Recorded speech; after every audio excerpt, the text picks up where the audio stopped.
16 सोमवार की कथा। एक बार किसी एक नगर में एक साहूकार था। उसके घर में धन की कोई कमी नहीं थी, लेकिन कोई संतान न होने के कारण वह बहुत दुखी था। संतान प्राप्ति के लिए वह हर सोमवार व्रत रखता था और पूरी श्रद्धा के साथ शिव मंदिर जाकर भगवान शिव और माता पार्वती की पूजा करता। उनकी भक्ति को देखकर एक दिन माँ पार्वती प्रसन्न होकर भगवान शिव से साहूकार की मनोकामना पूर्ण करने के लिए निवेदन किया। पार्वती जी के आग्रह पर भगवान शिव ने कहा, हे पार्वती, इस संसार में हर प्राणी को उससे के कर्मों का फल मिलता है और जिसके भाग्य में जो हो उसे भोगना ही पड़ता है। लेकिन पार्वती जी ने साहूकार की भक्ति देखकर उसकी मनोकामना पूर्ण करने की इच्छा व्यक्त की। माता पार्वती के आग्रह पर शिवजी ने साहूकार को पुत्र प्राप्ति का वरदान तो दिया, लेकिन उन्हें बताया कि ये 12 वर्ष तक ही जीवित रहेगा। माता पार्वती और भगवान शिव की बात को साहूकार सुन रहा था, इसलिए उसे ना तो इस बात की खुशी थी और ना ही दुख। वह पहले की भांति शिवजी जी की पूजा करता और कुछ समय के बाद साहूकार की पत्नी ने पुत्र को जन्म दिया। जब वह बालक 11 वर्ष का हुआ तो उसे पढ़ने के लिए काशी भेज दिया गया। साहूकार ने पुत्र के मामा को बुलाकर उसे बहुत सारा धन देते हुए कहा कि तुम इस बालक को काशी विद्या प्राप्ति के लिए जाओ। तुम लोग रास्ते में यज्ञ करते जाना और ब्राह्मणों को भोजन दक्षिणा देते हुए जाना। दोनों मामा भांजे इसी तरह यज्ञ करते और ब्राह्मणों को दान दक्षिणा देते हुए काशी नगरी निकल पड़े।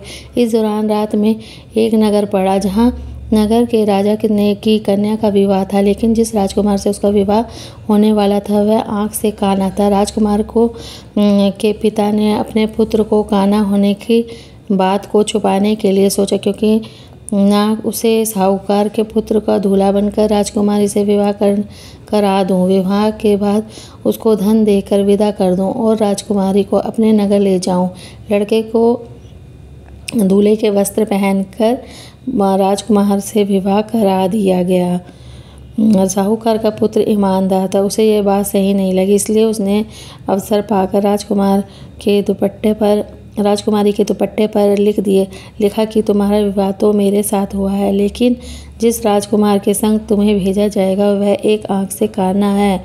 मैं तो काशी पढ़ने जा रहा हूँ। जब राजकुमार ने चुन्नी पर लिखी बातें पढ़ी तो उसे अपने माता पिता को यह बात बताई। राजा ने अपनी पुत्री को विदा नहीं किया, फिर बारात वापस चली गई। दूसरी ओर साहूकार का लड़का और उसके मामा काशी पहुँचे और वहाँ जाकर उन्होंने यज्ञ किया।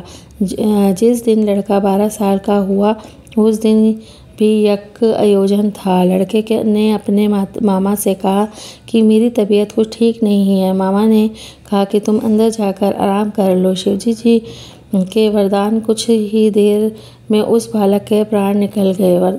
मात भांजे को देखकर उसके मामा ने विलाप करना शुरू किया। संयोगवश उसी समय शिवजी जी और पार्वती जी उधर से जा रहे थे। पार्वती माता ने भोलेनाथ से कहा, स्वामी, मुझे इसके रोने की स्वयंवर सुनाई दे रहा है, आप इस व्यक्ति के कष्ट को अवश्य दूर करें।